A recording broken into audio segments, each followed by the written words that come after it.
사무엘상 14장 31절부터 35절까지 말씀입니다.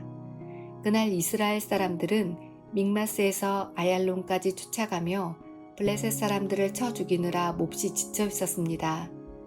그래서 그들은 빼앗은 물건들에 달려들어 양과 소와 송아지들을 마구 잡아다가 그 고기를 피 있는 채로 먹었습니다.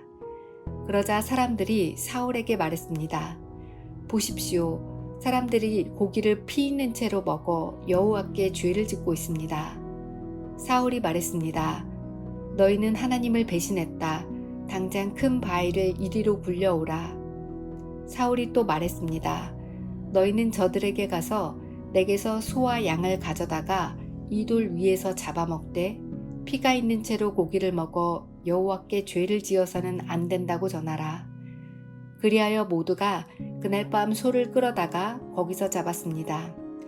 그러고 나서 사울은 여호와를 위해 제단을 쌓았는데 그것이 그가 처음 쌓은 제단이었습니다. 아멘. 우리는 때때로 누군가의 무너짐을 볼 때 너무 빨리 판단해버립니다. 왜 그렇게 했을까? 왜 믿음이 없을까? 왜 끝까지 버티지 못했을까? 라고 판단해버려요. 그런데 오늘 말씀은 우리에게 조금 더 깊은 질문을 던지게 합니다. 그 사람이 왜 무너졌는가? 그 죄가 나오기까지 어떤 과정이 있었는가? 이러한 질문들을 하게 합니다. 31절 말씀을 보면 그날 이스라엘 사람들은 믹마스에서 아얄론까지 쫓아가며 블레셋 사람들을 쳐 죽이느라 몹시 지쳐 있었습니다. 이스라엘 백성들은 싸웠어요. 하나님의 백성으로서 전쟁터에 있었습니다. 겉으로 보면 그들은 사명을 감당하고 있었습니다. 그런데 그들은 몹시 지쳐 있었습니다. 왜 지쳐 있었습니까? 물론 전쟁 때문이기도 했지요. 하지만 더 깊은 이유가 있었습니다. 앞에서 사울은 백성에게 해가 질 때까지 아무것도 먹지 말라고 명령했습니다. 전쟁 중인 백성에게, 싸워야 할 백성들에게 힘을 공급하지 않고 금식을 강요한 것입니다. 사울은요, 더 큰 승리를 원했어요. 더 강한 헌신을 요구했습니다. 하지만 그의 열심은 백성들을 살리지 못했습니다. 오히려 백성들을 지치게 만들었어요.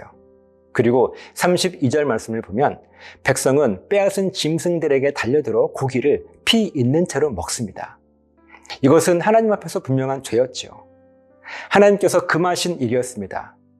그런데 우리가 여기서 보아야 할 것은요, 백성들의 죄는 갑자기 터진 것이 아니라고 하는 사실입니다. 그 죄는 방치된 피로 위에서 터진 죄였습니다. 사람은 지치면 분별력을 잃습니다. 몸이 무너지고 마음이 몰리고 영혼이 메마르면 작은 유혹 앞에서도 쉽게 무너집니다.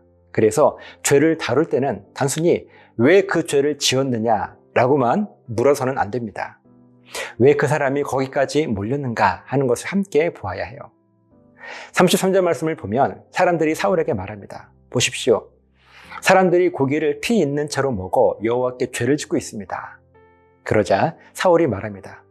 너희는 하나님을 배신했다. 사울의 말은 틀리지 않습니다. 피 있는 채로 고기를 먹는 것은 분명 하나님 앞에 죄입니다. 하지만 문제는 사울이 백성의 죄는 보았지만 그 죄가 나오게 된 자기 책임은 보지 못했다는 것입니다. 그는 백성을 향해 너희가 하나님을 배신했다라고 말했지만 정작 자신이 백성을 지치게 했다는 사실은 보지 못했습니다. 이 말씀은 우리의 삶에도 매우 현실적으로 다가옵니다.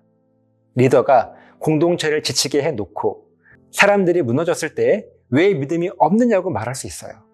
부모가 자녀를 계속 몰아붙여놓고 자녀가 폭발하면 왜 이렇게 반항적이냐라고 말할 수 있습니다. 사역자가 성도들을 소진시켜 놓고 참여가 줄어들면 왜 헌신이 없느냐고 말할 수 있습니다. 또 우리 자신도 내 영혼을 휴지 못하게 몰아붙인 뒤에 무너졌을 때 나는 왜 이렇게 믿음이 없을까라고만 자책할 수 있습니다. 그러나 성숙한 신앙은요, 결과만 책망하지 않아요. 그 결과를 만든 방향과 구조를 함께 봅니다. 사울은 즉시 큰 바위를 가져오게 하지요. 그리고 그 위에서 짐승을 잡아 먹게 합니다. 이 조치는 필요했습니다. 핏째 먹는 죄를 멈추게 해야 했기 때문입니다. 하지만 이것은 근본적인 회개는 아니었습니다. 사울은 죄의 증상은 막았지만 죄의 원인은 다루지 않았습니다. 백성들에게 피째 먹지 말라고는 했지만 내가 너희를 지나치게 몰아붙였다라고 고백하지는 않았습니다. 우리도 그럴 때가 있지요. 문제가 생기면 급하게 규칙을 만듭니다. 사람이 무너지면 절차를 강화시킵니다. 공동체가 흔들리면 통제를 늘립니다. 물론 기준은 필요하죠. 하지만 기준만 세우고 방향을 돌이키지 않으면 같은 문제는 다시 반복돼요. 35절 말씀을 보면 그러고 나서 사울은 여호와를 위해 제단을 쌓았는데 그것이 그가 처음으로 쌓은 제단이었습니다. 사울은 제단을 쌓았어요. 겉으로 보면 예배입니다. 하나님을 위한 행동처럼 보입니다. 하지만 중요한 것은 이것입니다. 사울은 제단을 쌓았지만 자기의 방식을 내려놓았다는 기록은 없습니다. 하나님께 제단은 드렸지만 자기의 조급함과 교만과 통제의 방식을 회개했다는 흔적은 보이지 않습니다. 하나님은 우리가 쌓은 제단만 보지 않으세요. 그 제단 앞에서 무엇을 내려놓았는지를 보십니다. 오늘 말씀을 묵상하며 우리 자신에게 한번 질문해 봐요. 나는 누군가의 무너짐을 너무 쉽게 정죄하고 있지는 않습니까? 나는 사람을 지치게 해놓고 그가 무너졌을 때 믿음이 없다고 말하고 있지는 않습니까? 나는 내 영혼을 돌보지 않고 몰아붙이면서 무너진 나 자신을 계속 책망만 하고 있지는 않습니까? 사울식 신앙은 무너진 사람을 책망합니다. 그러나 하나님의 마음은요, 무너진 사람을 일으키시고 그가 왜 무너졌는지를 보게 하십니다. 하나님께서 원하시는 것은 사람을 소진시키는 열심이 아닙니다. 하나님께서 원하시는 것은 사람을 살려 순종하게 하는 믿음입니다. 그러므로 오늘 우리는 백성의 죄만 보지 말고 사울의 책망도, 사울의 책임도 보아야 합니다. 그리고 더 나아가 내 안에 사울을 볼 수 있어야 하죠. 나의 열심이 누군가를 살리고 있는지 아니면 지치게 하고 있는지 돌아보아야 합니다. 내 기준이 사람을 하나님께 가까이 이끌고 있는지 아니면 무너진 사람을 더 깊이 정죄하고 있는지 살펴보시는 저와 여러분 되시기를 예수님의 이름으로 간절하게 부탁을 드립니다. 기도하시겠습니다. 하나님, 우리들의 열심이 누군가를 정죄만 하고 있는지 우리들 자신을 돌아보게 하시고 하나님의 마음을 깨달아 왜 그렇게까지 했는지를 점검해 보고 또한 살필 수 있는 그런 은혜의 마음을 허락해 주시옵소서. 감사드리며 예수님의 이름으로 기도합니다. 아멘.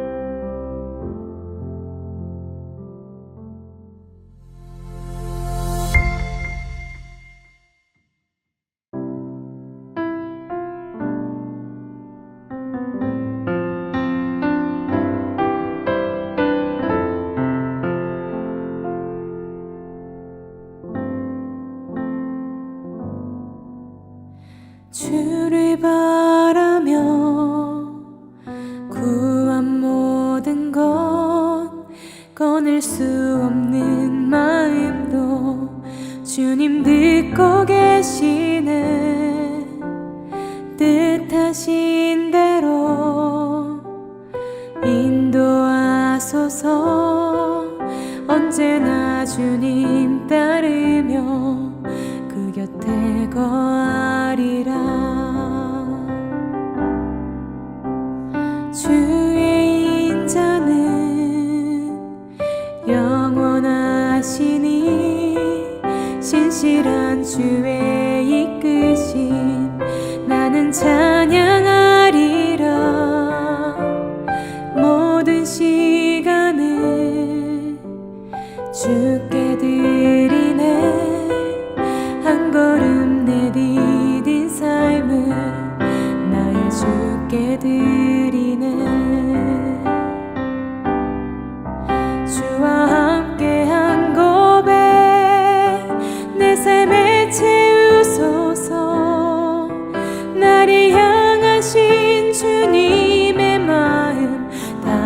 주소서.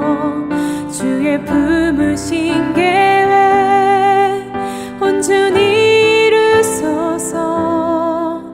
나의 삶의 결이 주의 길을 담게 하소서.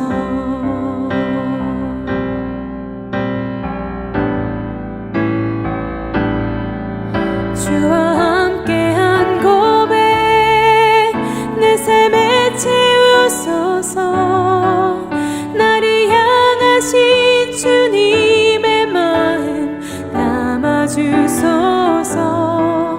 주의 품으신